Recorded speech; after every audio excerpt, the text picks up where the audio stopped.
Hey everybody, this is Coach Joby here, and today I'd like to share a little bit about a test I did this morning, and it's related to bike cadence for Ironman distance racing. And the results I think will, for some of you, I know you won't be surprised because I know you stick to a similar philosophy, but for others, it might ask you to consider maybe what you're riding at and the type of cadence you're choosing. So what I did with this test is I wanted to find out what happens to my oxygen uptake at a variety of cadences. And so I took a recent Ironman, my most recent Ironman bike wattage, which was 227 watts, and I gave myself a target of hitting 225 watts, and I got close, 224 watts, and I completed 5 intervals. And for each of the intervals, I chose a different cadence. So I kept power the same, but I rode at different cadences: 95, 85, and 75. And what I did is I had a really long warm up going into this so that my body was completely ready and it wasn't, in a rested state going into the first interval.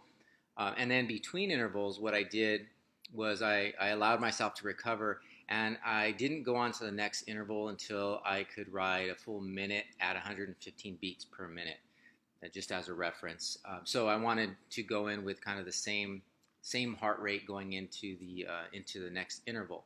And so my question is, what happens to oxygen uptake at each of these cadences? So I used a breath by breath system, which essentially it's a mask. It's a device that will measure how much oxygen I'm taking in and how much carbon dioxide I'm breathing out. And there's a variety of things you can get from this, but in this case, I was just concerned with what oxygen is being required of me to push 224 watts at 3 different cadence ranges.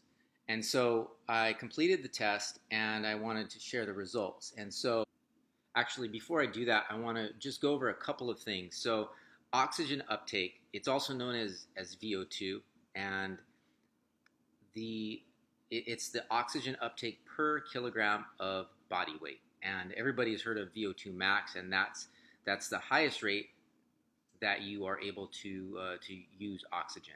Okay, and so in this case, I wasn't testing VO2 max. I was just testing how much oxygen is being required at race wattage at a variety of cadences. In general, the less oxygen we are using to perform the same workload, in this case 224 watts, the more efficient and more sustainable that's going to be. So let's take a look at the first interval. The first interval was at 222 watts at an average cadence of 95, and my oxygen uptake was 47 milliliters per minute per kilogram.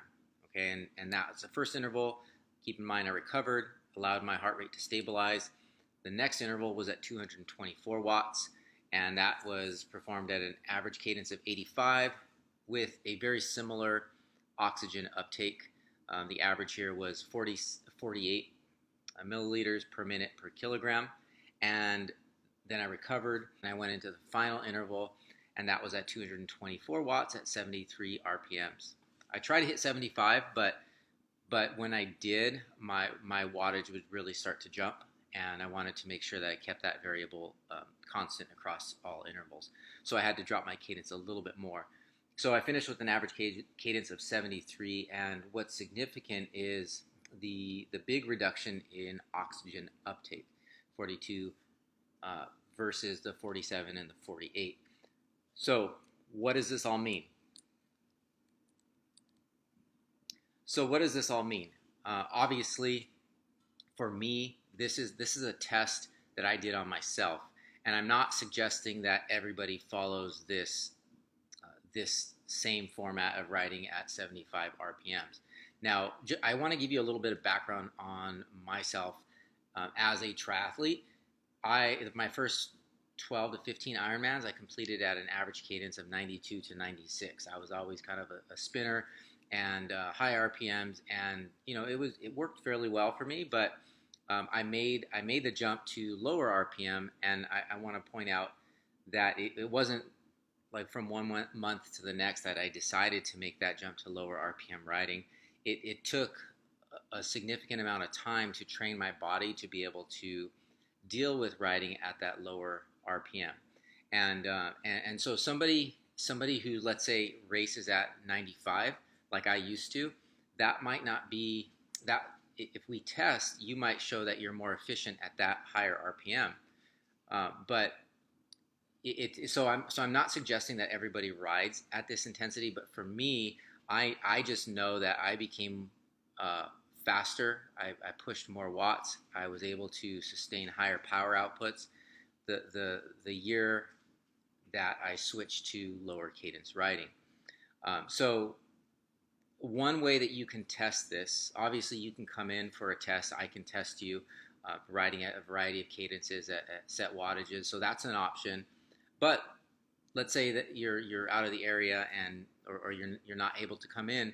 You can do the same test or a similar test just using heart rate. So just pick 3 different cadences that you want to test out, and then you just hold. You want to keep the wattage constant throughout, and check to see what your heart rate response to each of those cadence ranges is. And if you notice, let's say for example 85 shows that you have a lower heart rate at 85 RPMs, well then that's a good suggestion showing you that maybe that's the most efficient for you.